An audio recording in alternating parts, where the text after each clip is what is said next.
سبيل الدموع سبيل مريح تنهدى يا صاحي كي تستريح وبث الدعاء ہم دنیا میں کسی چیز کے بارے میں تصور یہاں تک کر سکتے ہیں کہ آگ ہے یہ جلا دیں گی، لیکن دنیا کی آگ تو آخرت کی آگ سے 70 دفعہ ہر روز پناہ مانگتی ہے، تو کہاں آدمی تصور کر سکتا ہے کہ آخرت کی آگ کس طرح کی ہو سکتی ہے؟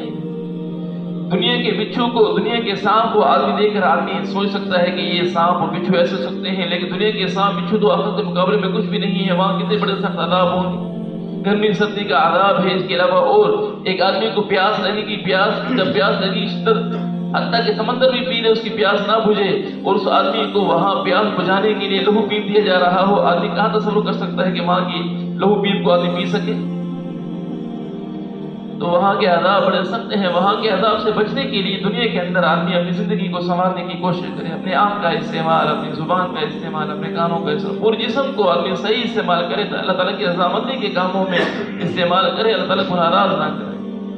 ہر وقت اپنے عمل پہ نظر رکھے، میرا یہ عمل اللہ تعالیٰ کو راضی کرنے والا ہے، ناراض کرنے والا ہے، میرا یہ بول جو بولنے لگا ہوں یہ اللہ تعالیٰ کو راضی کرنے والا ہے، ناراض کرنے والا ہے، تو پھر اصلاح ہونا شروع ہوگی۔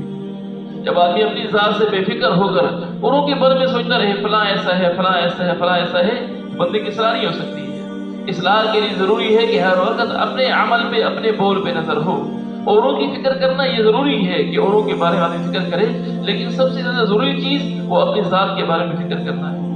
اللہ تبارک و تعالی ہمیں ان ساری باتوں پہ عمل